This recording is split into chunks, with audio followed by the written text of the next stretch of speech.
பரவலான கனமழையால் ஜம்மு காஷ்மீர் வெள்ளத்தில் தத்தளிக்கிறது.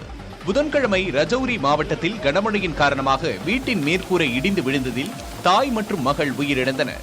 கடந்த 24 மணி நேரத்தில் ஜம்முவின் ரியாஸில் 203 மில்லிமீட்டர், கத்ராவில் 193 மில்லிமீட்டர், ராம்பனில் 157 மில்லிமீட்டர், தோடாவில் 114 மில்லிமீட்டர் மழை பதிவாகியுள்ளது.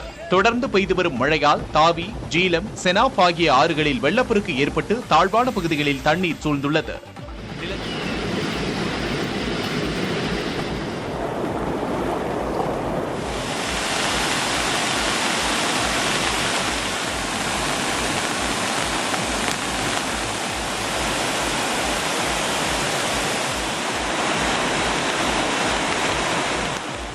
நிலச்சரிவு மற்றும் வெள்ளப்பெருக்கு காரணமாக ஸ்ரீநகர் ஜம்மு தேசிய நெடுஞ்சாலை உட்பட முக்கிய சாலைகள் அடைக்கப்பட்டு பல்வேறு பகுதிகளுக்கு போக்குவரத்து துண்டிக்கப்பட்டுள்ளது.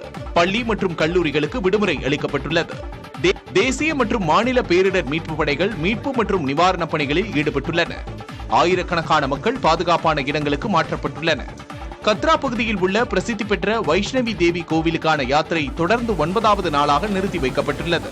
ஜம்மு காஷ்மீரில் ஆகஸ்ட் 14 முதல் பெய்து வரும் கனமழையில் இதுவரை 132 பேர் உயிரிழந்துள்ளனர். 33 பேர் காணாமல் போயுள்ளனர்.